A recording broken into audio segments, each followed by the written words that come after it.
Hey y'all, it's JD coming at you live from the Bay Area. JD_Alba. Anyways, we're going to talk about Bill and Ted's Face the Music because it was released August 28th in the US and I believe in Canada. It gave you guys a couple weeks to kind of ponder everything and to actually watch the film. But now that you have, or if you haven't, spoiler alert, we're going to talk about it, guys. So, first things first, the opening. Opening was fantastic. So the first thing you see is the galaxy, pretty much voiceover of the girls, their daughters, talking about their dads. The first time you see their dads is literally the first time you see their dads. The picture from Excellent Adventure where they're playing in the beginning. Then you also see them from the last time you see the dads, which was Bogus Journey, after they played God Gave Rock and Roll to You. I thought the voiceover thing was actually absolutely fantastic because Rufus did pretty much the same kind of like thing for the first films, which was super, super awesome. The color scheme of the film was absolutely amazing. The girls' costumes were great. They were very colorful, very vibrant, very much gave me the essence of the original guys, but had their own twist to it. So it was awesome. Even the guys, Keanu and Alex, they had their own flavor, from their original kind of costumes, meshed in with kind of a more of an adult Bill and Ted kind of essence in there with like, the business kind of looking suit with Ted and, Bill, he wasn't as business-y, but, definitely can see a costume change, of course, and I thought it was great. Their colors were still the same. They kind of give a nod to the "Have a nice day, happy face" for Ted later on in the film, and the red was very much Ted's kind of color in the second film, and then the blues and the greens were more Alex's kind of color, because blue was more like kind of the base of the first one, I feel like, in the purples, and then the green was like the patchy kind of thing that he did in the second one. So that was great. Captain Logan was very much present in this film. Maybe not so much on screen, but his essence, I guess you could say, was present. You really see Captain Logan in the beginning of like the first movie as very much opposed to Ted. Regardless of what Ted said, he just didn't believe in him. He didn't care what he said about his band, about his opinions on matters, whatever, what have you. He was very much a cop, a captain of the police force, and just was very straightforward and like, hey, you're going to do this, and this is how it's going to be, and I don't care what you say. As you see in the second film, Captain Logan kind of like has a little bit of a transition, just only because Bill and Ted take over Captain Logan's bodies, as well as the other cop that was in the room. I totally believe you, dude. That's the one that Bill took over. It worked in Exorcist 1 and 3. So, you see a little bit more of his heart in the second film, and at the very end, of course, when he arrests Denomalos, which is Ed Solomon backwards, mind you, everybody. Just thought I'd throw it out there for you. Um, but in this one, he really, really was just like more and more lighthearted, because he is older, and was very much like, hey, you didn't go to heaven or hell. You didn't travel back through time and collect historical figures, da da da da da, in the very beginning. And as you can see through the film, if you have watched the film, he totally like blossoms. He Yeah, he blossoms. I'm going to tell you how he blossoms, but we'll get to that. Anyway, Rufus's daughter Kelly had a great introduction. She basically came on just like Rufus did in Excellent Adventure, where she just kind of like was there. She just popped onto the screen and was like, "Greetings, excellent friends," or "Greetings, excellent ones." Just the same line as Rufus did in the original film, which was like, I thought, first off, bam, a nod to him. Awesome. Fantastic, guys.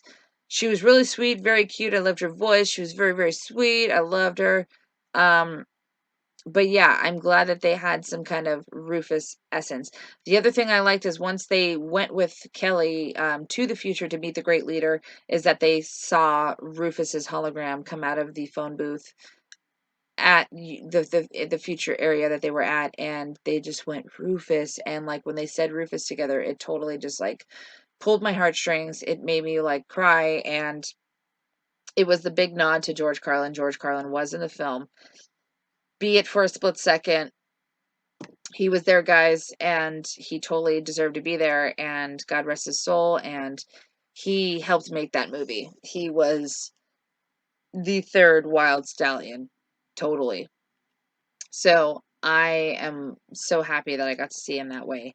Um, the fact that the daughters found famous musicians to help their fathers with to finding the making the greatest song to save the world and the universe actually was amazing, because it was like an homage to the first movie, because the dads had to get historical figures for their history project, but in this one the girls are getting their fathers historical musicians to help them create the greatest song to save the universe.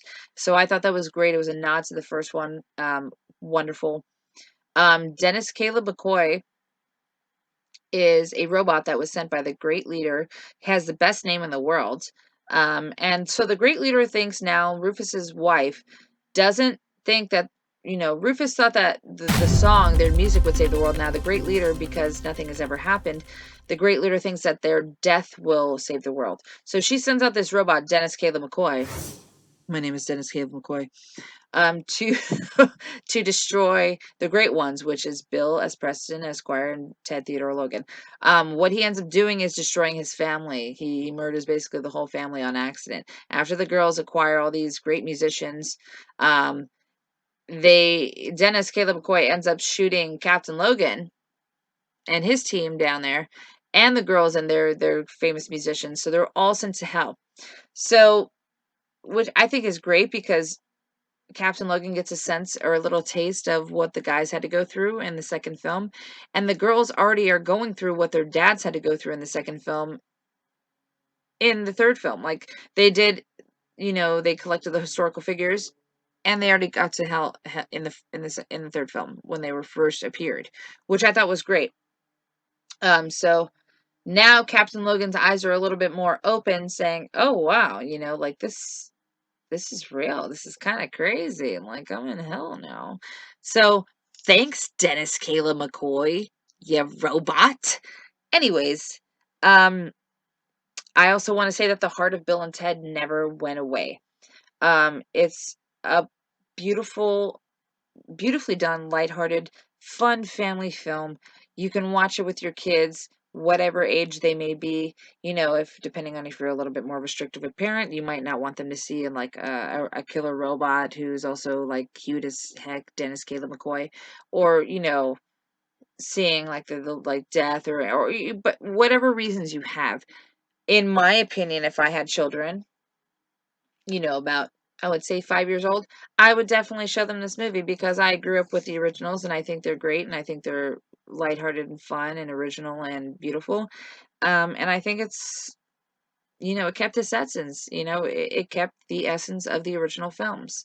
So kudos to Ed Solomon and Chris Matheson for keeping that essence, and for beautifully doing something that we all wanted for, about 30 years. And yeah, you guys took your time, and good for you. I'm glad you took your time, because everything happens for a reason. Everything happens when it's supposed to. And I think this year, Bill and Ted Face the Music was supposed to happen, because of all the crap that we've been going through throughout our country, be it the fires, be it, our democracy, our administration, or what have you, whatever your opinion is.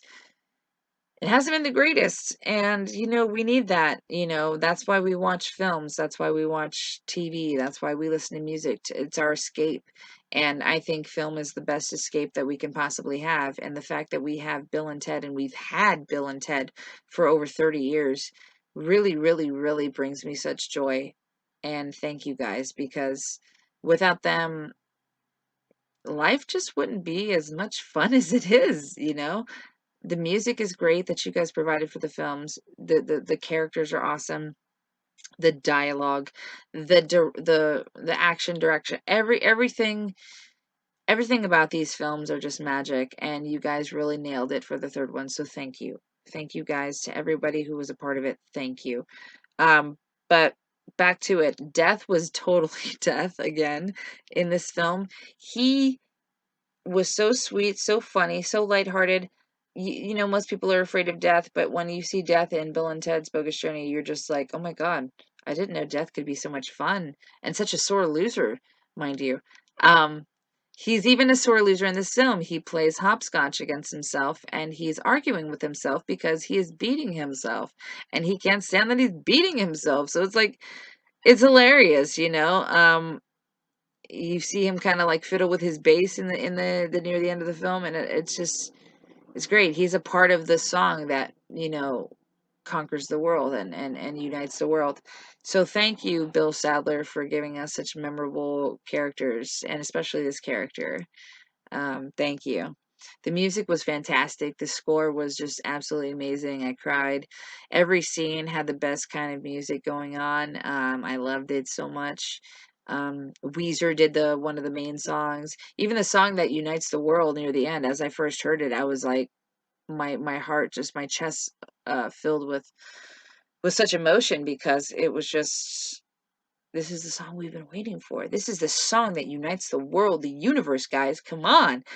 It brought me so much joy, and you can really tell that the music collaboration of this film transitioned from, the first two films were very much heavy metal and this and that, and the girls, because they are younger girls in their 20s, they're about 24 or so, 25 in this film, um are more into like the beat making and like the pressing of the buttons, and like I'm not a total fan of that. But if you can make it work with other instruments and doing other things with it, and I like the song, you can make it work. I love the song that they did for the film to unite the world. It made me cry. It really did. And music is constantly changing, just like people, just like life, just like movies. So they did a great job with the film and the music in the film. Um, you do get to see old Bill and Ted. It's a beautiful, beautiful scene where Keanu and Alex are thanking themselves, older Bill and older Ted, for always being there for them. And I thought it was a great nod to the fact that I heard a story that Keanu was not always he didn't want to be remembered for Ted. Um, but, you know, paparazzi, whatever, articles, he really came back to his roots, and so did Alex. And I could tell that they were genuinely thanking like not only older Bill and older Ted in the film, but just these characters in general for giving them their notoriety and their start and their quote unquote fame. Um, they showed their appreciation for these characters in this film. And it was such a beautiful scene, and I cried, and that's where you see like the happy face shirt, and like, oh my gosh, like it was the most beautiful thing you could ever see. So thank you, Keanu, and thank you, Alex, for going back to your roots and giving us these characters once again that we love, and we will always love and cherish. And they're very near and dear to my heart. My brother and I used to play Bill and Ted, if you will, in the backyard. I was always Ted because I had the long hair because I'm the girl. I'm the only girl, and my older brother had the curly hair, so he was Bill. Even though he was taller and I was shorter. So, just just beautiful memories, guys. So thank you. Like really thank you. You you don't even know. Like you gave me a happy childhood. So from the bottom of my heart, if it reaches any of you, the writers, Ed Solomon, Chris Matheson, if it reached any of the actors, Bridget Lindy Payne, Samara Weaving, Alex Winter, Keanu Reeves, anybody, Bill Sadler, you guys, I am totally indebted to you. You have made my childhood, and I just want to thank you from the bottom of my heart. Forever grateful for you guys, and forever grateful that you released this film in a year that we so totally need it. It is most excellent. It is most bodacious. Like, I just, there's no words. So thank you guys. Thank you so much. I love you so much. Um, to kind of wrap it up, we do get a nod to the station character from Kid Cudi, because I know my lighting is kind of going bad here. We get a nod to the station character. Kid Cudi says station to Bill and Ted, and they say station back. Although we don't get to see the character, we do get a nod to that character, and I was so happy to hear that word come out of their mouths. So I was waiting for it. So thanks, guys. Um, and the fact that the legacy has now been passed on to the daughters, and that they were actually the ones that were the prophecy, um, had foreseen. Originally, they thought it was Bill and Ted, but it was just Preston and Logan. And Preston and Logan is Billy and Thea, guys. They are the ones that unite the world. They are the ones that bring peace and unity and tranquility to the world with their father's help, of course, playing guitar. But they are the ones that actually start the song, make the song, and include their fathers in the song. So I just want to wrap this up by saying, to the writers, Ed Sullivan and Chris Matheson, thank you so much again for bringing us these characters again. We really, really needed it this year. You guys are just fantastic. And, if we get another Bill and Ted movie, be it a Billy and Thea movie, I am totally, totally down for it. If it is done the right way, of course. And I'm sure that, as you guys, as writers and as caretakers of these beloved characters, you would want it done the right way too. And I know you guys will know the right way and the right thing to do when it is to be done. So I can't wait to see what the future holds for the daughters in this franchise, Billy and Thea. Thank you again, Keanu and Alex, for giving us these fantastic characters for over 30 years. I will see you on the next video. God bless. Thank you again, and be excellent to each other. And party on, dudes. The future's so bright, I gotta wear shades. Peace, y'all.